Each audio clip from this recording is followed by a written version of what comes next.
Hello, YouTube Pipers. Double O Pipe here. I'm going for another cigar. This is a My Father Connecticut edition. It's got that little black flag down at the bottom. Don't know what that means. Smoking this is death. You need an armband,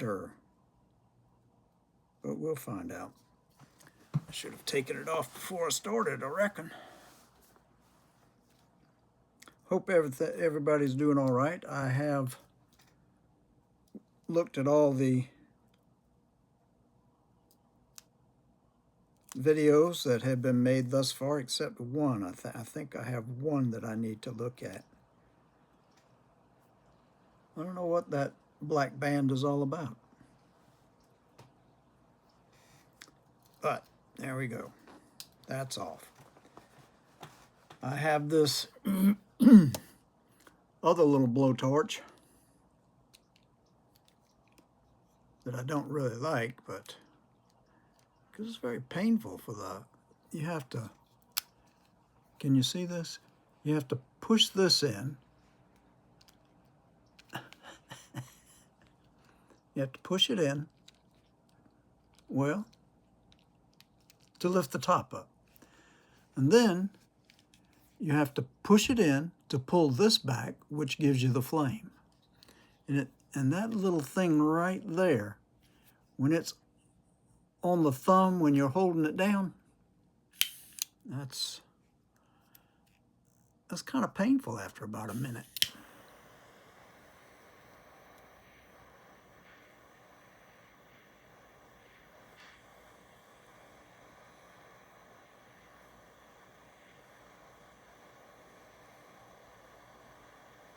I think I need a different torch.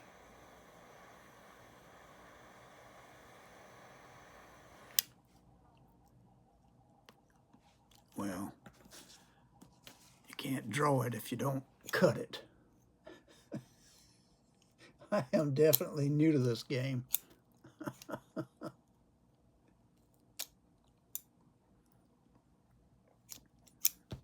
Well, that's a bad cut, but that's what you have. Talk about an easy draw. Shoot. I don't like this little lighter. It's bad.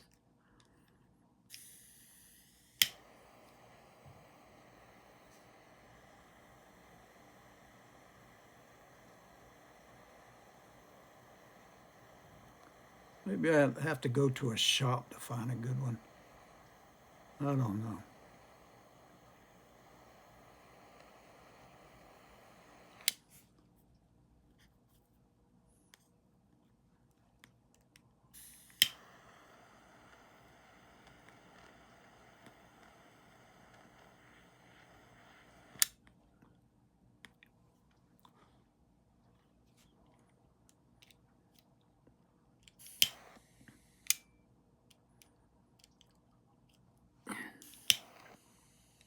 Oh, now that one's not working. I was told to blow on the end of it to see how the redness is.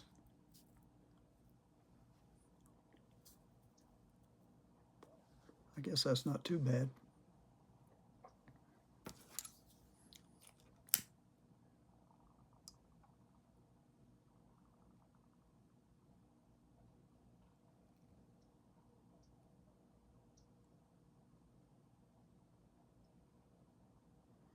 I've always been told the blue is the hottest part of the flame.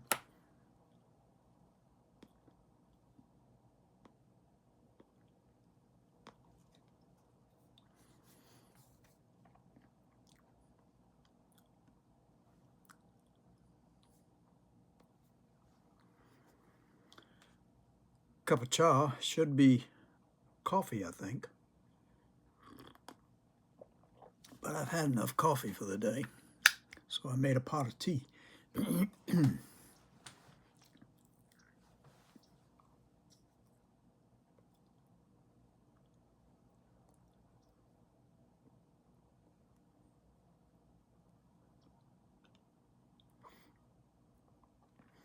When I first light one of these things up and I'm trying to pull in the smoke, it gets up into my nose and it just irritates the fire out of that nasal tissue.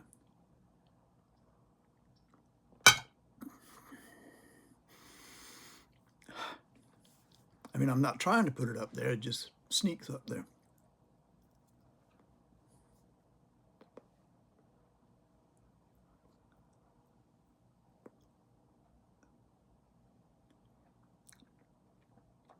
This has got a different taste from the other two that I had, or the other three.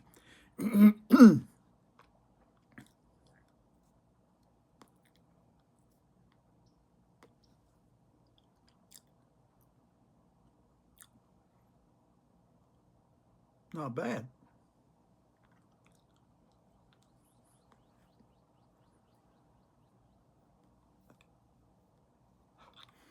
Might be a little too, what is that? The ring size might be a little too, is it the ring size? The diameter might be a little too big.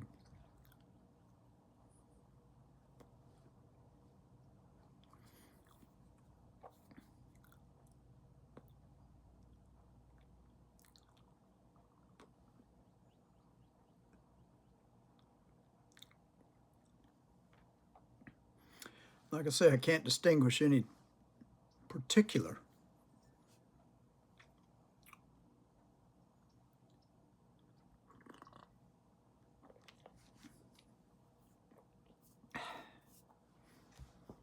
individual taste. Maybe I never will. Maybe I won't buy any more cigars than that.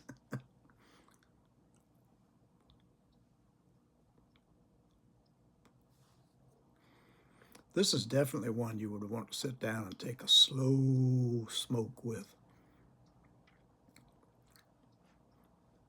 The taste it leaves in your mouth is not bad. This isn't your nickel stogie.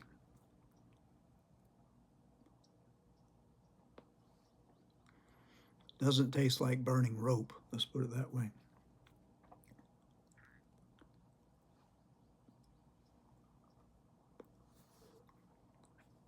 I don't remember Clyde and I ever trying anything like smoking or anything like that. He did teach me to drink in his later years.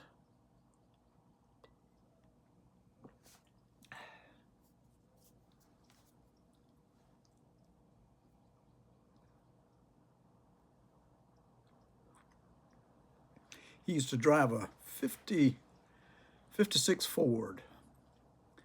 I'm trying to think. I think it was black and red.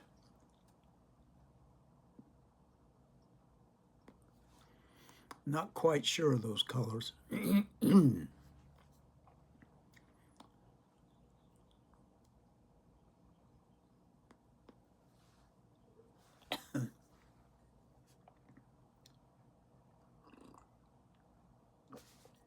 When I was 15, I think I was about 15, he was 19. He asked me to go for a drive with him, and I said, "Sure, let's go."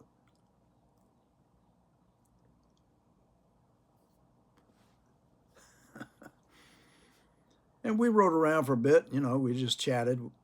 We weren't drinking or anything, we were just chatting and smoking cigarettes and tossing them out the window once we were finished with them. And he said, "I'm going to tell you what I want you to do for me." I said, "You want me to do something?" He said, "Yeah, I'm going to go over to my girl's house over here." And he pointed to a house on the corner as we were driving down the road in a little subdivision. Most of this stuff happened where I live on James Island, a suburb of Charleston.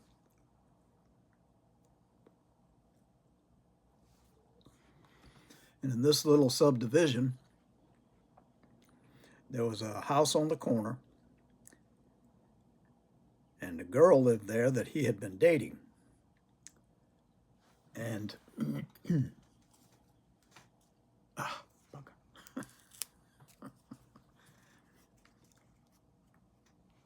and he had wanted me to come so that he could stop by the house and I could sit behind the wheel in case he had to run out of the house real fast and get into the car.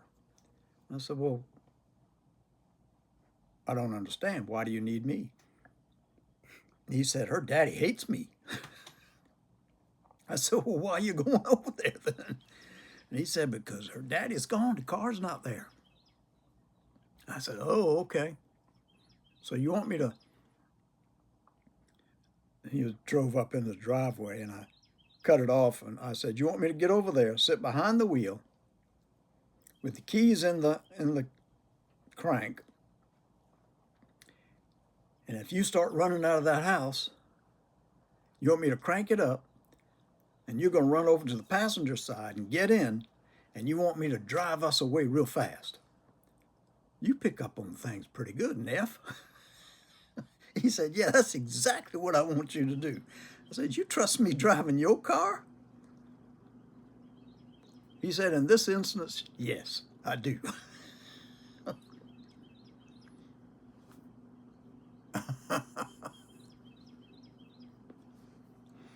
So he cut off the ignition, got out of the car and went up to the house, knocked on the door, and I slid across the bench seat over behind the steering wheel. I hadn't ever driven his car, so I wasn't thinking. And he was about 5'9", 5'10", and here I was about 5'4". Short legs. He had long legs. I think you might be getting the idea. Never occurred to me to adjust the seat. Well,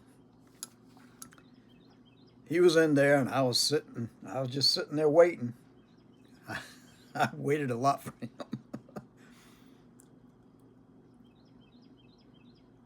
Oh, I forgot one other thing.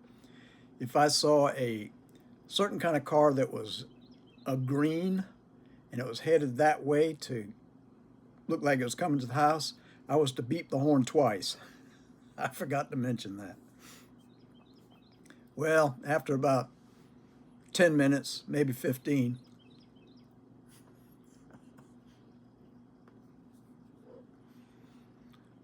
I saw a suspicious car over there turning the corner. And I looked at it real hard, and when it came under the light up above on the post, it was green. And it was headed this way because it was slowing down to turn. So I hit the horn twice. Nothing happened. I saw that car and it was turning, and it was getting ready to come into the driveway, and I hit the horn a couple of times more. And finally, out from that door, putting his shirt on as he was running, he came barreling over to that side of the car. He said, hit it, go, go, go. I said, well, I haven't even had time to crank it. He said, crank it, go. We got to get out of here.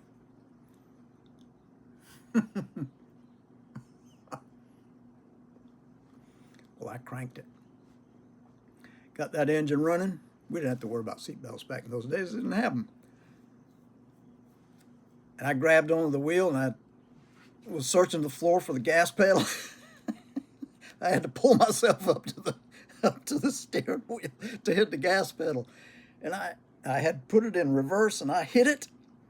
And when I hit it, let's see what happened. I'm trying to think.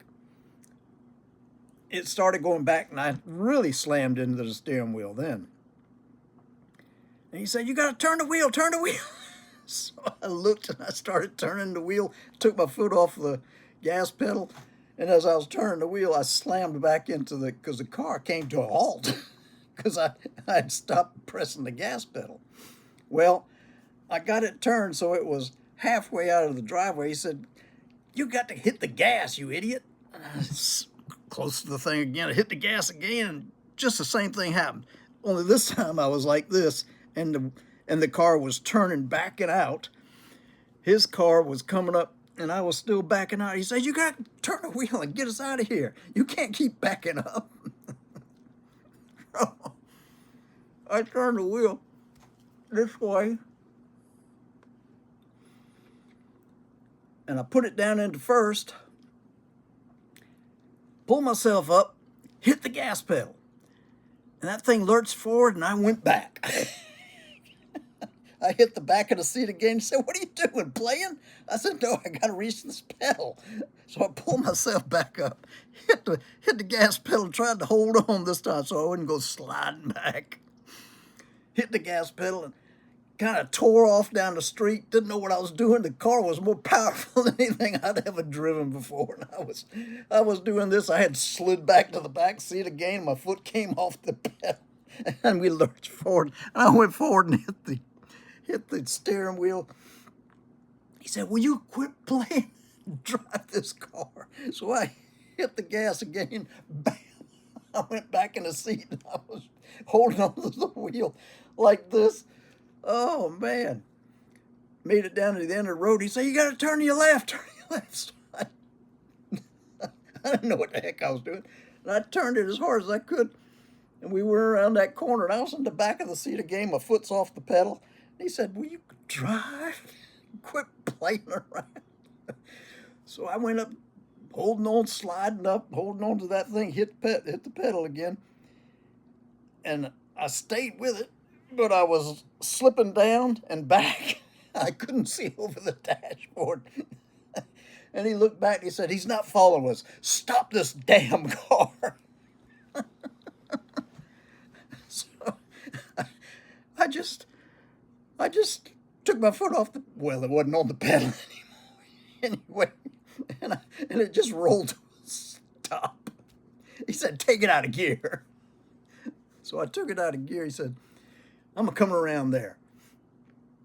So I slid over to the other side, on the passenger side, and he got in. He said, why didn't you move the seat up? And I said, I didn't think to move the seat up. Why would I think to move the seat up? I wasn't thinking I was going to be driving to begin with.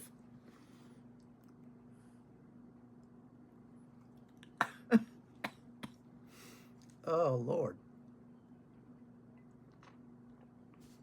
Needless to say, he never took me on another drive where he needed somebody to be the getaway man. We did get away, but it was a pretty sloppy way to get away. Car was going whoop, whoop, whoop, whoop. I was sliding from the steering wheel to the back of the seat, to the steering wheel, to the back of the seat. And the car was lurching the whole time. He didn't think that was funny.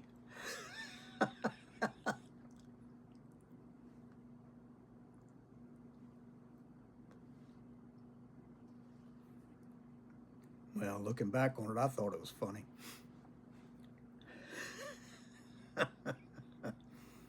Oh, Lordy.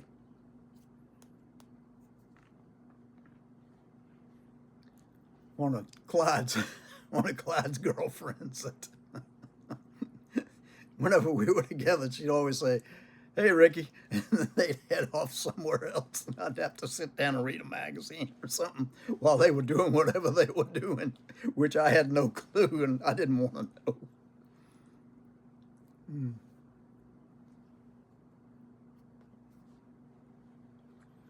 She was a pretty little girl. Young, in love with Clyde.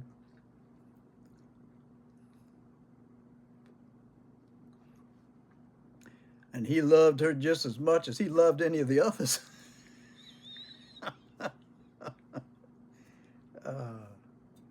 That boy got away with more girls than I can even think of. They loved him. I mean, they loved him.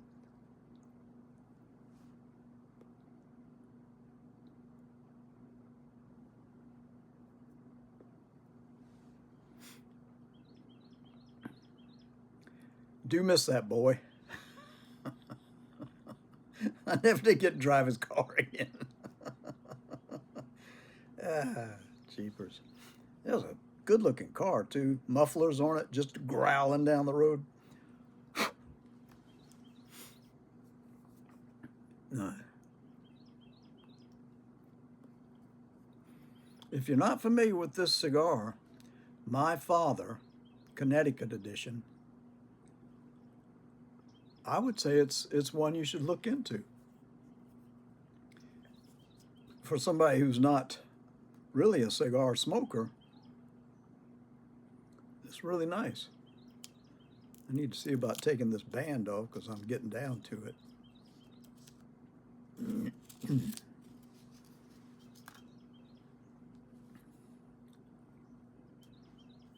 Oh, me. I've missed telling my tales about Clyde.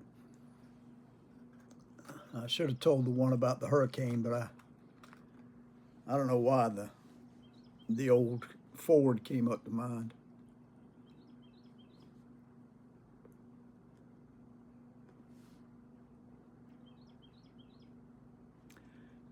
Well, I didn't have much to say. I just wanted to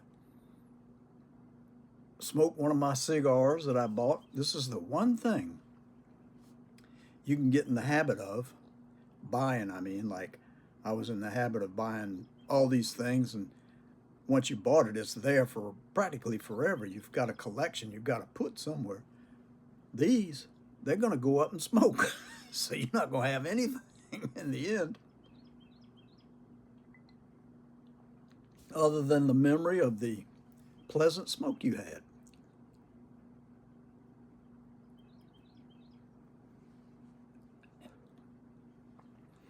I'm going to go online later and check out and see if anybody else has made a VR for me. And once I've watched half of them, I'm going to list them for you so you can check them out yourself and rate them and let me know what your rating is.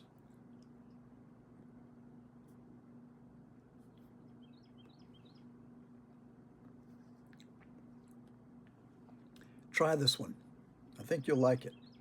It's burning nice. The ash didn't fall off. I kind of knocked it off over here, but it was nice and it was even.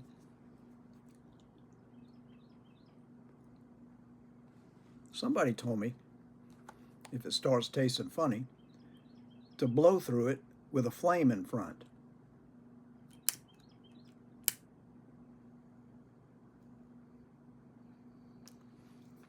And that would get rid of some of the, I don't know, not toxins, but the taste that was ruining the actual taste of the leaf. I think he was right.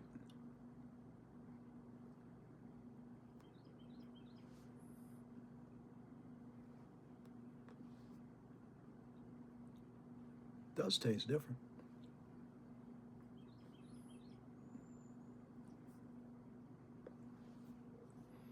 These are even longer when I'm smoking a cigar than when I'm smoking my pipe. I haven't touched my pipe since getting these, but I haven't smoked these unless I've been on screen. That's what the end looks like, if I can get it up there. It's not too bad. I mean, it's not like it's little bits of tobacco are coming off in my mouth yet.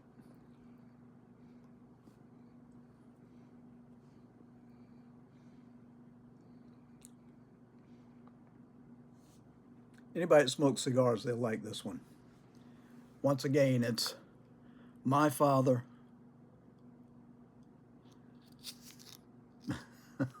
It's got two bands on it. The Connecticut edition. Give it a try. I think y'all are tired of me. So I will say goodbye until the next time. Give those VRs a look if you would, please. I would appreciate it. And get back to me as to what you thought of them. And for now, I'll say God bless till the next time.